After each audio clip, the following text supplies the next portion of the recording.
नमस्कार दोस्तों, story book 12 में आप सभी का स्वागत है। आशा है ये कहानी आपको बहुत पसंद आएगी। पूरा जरूर सुने। बार बार नाम लेकर पुकारने पर भी ऋषभ ने जवाब नहीं दिया। चाय ठंडी हुई जा रही थी, इसलिए विवश होकर मैं ही ऊपर पहुंच गई, जहां रिया अपनी छत पर खड़ी ऋषभ से बतिया रही थी। तिछड़े स्वर में मैं बोली, चाय पीनी है? रिया वहां से टली नहीं, मुस्कुराकर बोली, नमस्ते आंटी जी। मैं पर पटकती और बड़बड़ाते हुए नीचे उतर आई। बेशरम कहीं की माँ के सामने ही उसके बेटे से प्रेम की पींगे बढ़ा रही है। कोई लिहाज संकोच है ही नहीं। माँ, कहाँ है मेरी चाय? नीचे आकर ऋषभ ने पूछा। देख ऋषभ, अब तो बच्चा नहीं है, एक जिम्मेदार बैंक ऑफिसर है।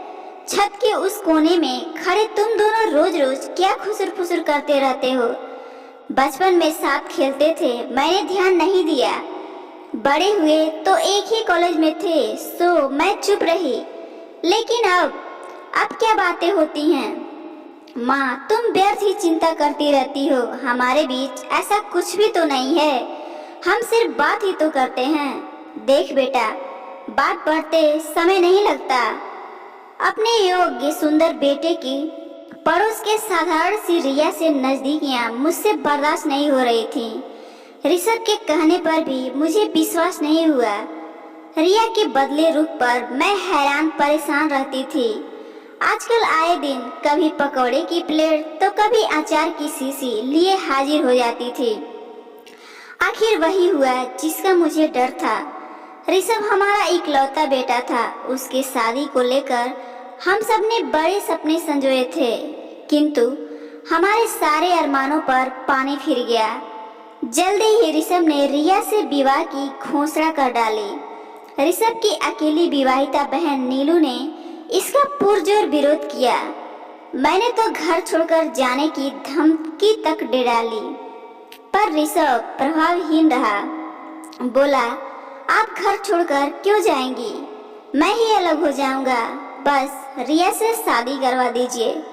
मैं बोली, सारे निर्णय तो खुद ले चुका है, शादी भी कर ले। ठीक है, कोर्ट मैरिज कर लेता हूँ। मुझे तो वह बहुत पसंद है। मैं फिर बोली, मैंने जैसी बहू की कल्पना की थी वो वैसी नहीं है, सिर चढ़ी नखड़ैल है। ऋषभ, शादी तो मुझे करनी है, मुझे पसंद है वह। भैया, आपको मम्मी से ऐसी बात नहीं करनी चाहिए। तू चुप रह मम्मी की चमची, अभी 2 दिन में पति के पास चली जाएगी। मैं कुछ बोलती उससे पहले ही ऋषभ के पापा बोले, ऋषभ की शादी रिया के साथ ही होगी। जवान लड़का घर से चला जाए, यही चाहती हो क्या तुम लोग? अब कोई एक शब्द भी नहीं बोलेगा। शादी की तैयारी करो। उसके बाद सबने चुप्पी साध ली।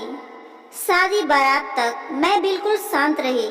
ऋषभ के पिता का सख्त निर्देश था कि मुंह खोलकर कोई मांग नहीं की जाएगी। बहरहाल रिया बहू बनकर हमारे घर आ गई।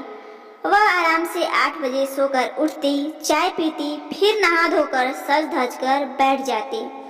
लोगों से चहक चहक कर बातें करती, क्योंकि मायका बगल में होने के कारण उसे माता पिता से दूर होने का एहसास ही नहीं हुआ। सुबह शाम उसके भतीजे भतीजी डिब्बा लिए हाजिर रहते। मम्मी ने दिया है, बुआ को बहुत पसंद है। दादी ने फूफा जी के लिए भेजा है। उन डिब्बों के स्वादिष्ट व्यंजनों से मुझे परहेज न था, लेकिन फूफा बुआ मात्र की भावना चुप जाती।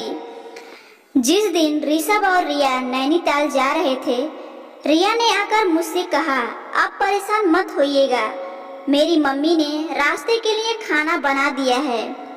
वे दोनों हनीमून रवाना हो गए। कुछ दिनों बाद ऋषभ रिया लौट कर आए। काफी गिफ्ट लेकर आए थे। रिया शाम को ही मायके जाकर काफी कुछ दे आई। मैं बोली, अब तुम दोनों आराम करो। सुबह मैं रिया से नाश्ता बनाने के लिए बोली। रिया ने सिर तो हिला दिया, लेकिन नाइटी उतारकर सूट पहनने और ब्रश करने में ही उसने अच्छा खासा समय लगा दिया था। फिर मैंने ही किचन संभाला। अगले दिन सुबह बोली, मम्मी जी, मेरी मम्मी ने आलू दम और पूरियाँ भेजी हैं, सुबह का नाश्ता तो हो जाएगा। मैं बोली, कब तक कुछ सीखने की जगह डिब्बा लाती रहोगी? अब छोड़ो यह सब। लेकिन रिया ने मेरी एक ना सुनी। छत पर उसका मायके वालों से लेन देन चलता रहा। कभी कभी तो वह कचौड़ी, हलवा, पोहा का डब्बा लिए अपने कमरे में चली जाती और खा पीकर छत से डिब्बा पुनः लौटा देती। उसका अपना पेट भरा रहता तो खाना बनाने में उसकी दिलचस्पी कम रहती थी। मुझे बहुत गुस्सा आता था, लेकिन कुछ कह ना पाती। ऋषभ की सहजो मिल रही थी उसे, लेकिन असली गलती रिया की माँ कर रही थी। सो एक दिन बिना पूर्व सूचना के मैं उनके घर पहुंच गई। मैंने कहा, समधन जी, आपने रिया को कामकाज नहीं सिखाया, कोई बात नहीं, लेकिन छतों से डिब्बा देना, लड़की को केवल मैं और मेरे पति का पाठ पढ़ाना, क्या यह उचित है?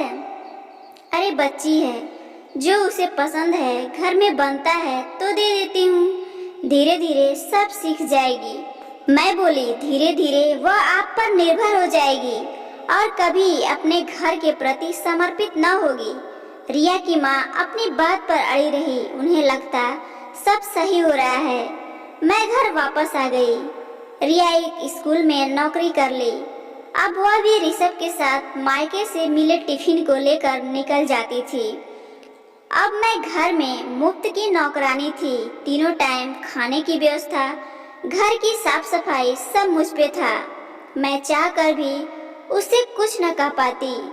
मेरी अपेक्षा बनी रहती कि रिया मेरी कुछ मदद करे, पर वह टिफिन लेकर स्कूल जाती, वहां से लौटकर सीधे मायके जाती, खा पी कर लौटती। रिया की मेरे प्रति बेरुखी से मैं आहत थी। मैं भी आदर्श सास बनने में असमर्थ थी, सो उससे कुछ कहना भी मैंने छोड़ दिया। लेकिन इधर कुछ दिनों से मुझे रिया खोई खोई सी लगती। उसका चहकना, उछलना, कूदना, उधम मचाना सब बंद हो गया था। वह कुछ सोचती रहती थी। उसका छत के चक्कर लगाना और टिफिन लाने का क्रम भी रुक गया था। सुबह उठकर सबके लिए चाय खाना बनाती थी और अपना टिफिन लेकर मुंह लटकाए चली जाती। लौटने पर मायके न जाकर सीधे घर आती। दोपहर का दाल चावल बनाने में मदद करती। रात का खाना बनाने जाती तो तुरंत किचन में पहुंच जाती और कहती, आप आराम करें, मैं खाना बना लेती हूँ। जैसी तुम्हारी इच्छा। मैं उल्टे पांव लौट आती। मैं उसमें सकारात्मक परिवर्तन से आश्चर्यचकित थी। मैं जब कहती, रिया आज की सब्जी अच्छी बनी है, तो वह खुश हो जाती। थैंक यू मम्मी जी। मेरी उत्सुकता बढ़ गई। एक दिन मैंने ऋषभ से पूछा, मामला क्या है ऋषभ? जिस लड़की को मैं समझा समझा कर थक गई, उसमें अचानक इतना परिवर्तन कैसे आ गया? माँ, उसकी भाभी जो सब काम धाम करती थी और भैया जो एकमात्र कमाने वाले मेंबर थे, उन लोगों ने अलग रहने का निर्णय ले लिया है। रिया कुछ समझाने की कोशिश करती है तो भाभी हत्थे से उखड़ जाती है कि तुम अपने ससुराल में क्या कर रही हो, जो मैं यहाँ मरती रहूं। अच्छा तो ये बात है, जो बात दूसरों के लाख समझाने से समझ नहीं आती, वो खुद से समझ आ जाती है। कोई बात नहीं बेटा, अब से भी तुम दोनों अपना घर को संभाल लो, हम तुम्हारे साथ हैं। दोस्तों, एक छोटी सी कहानी आपको कैसी लगी जरूर बताइएगा, और अगर अच्छी लगी तो लाइक जरूर कीजिएगा और चैनल को भी सब्सक्राइब कर लीजिए। धन्यवाद।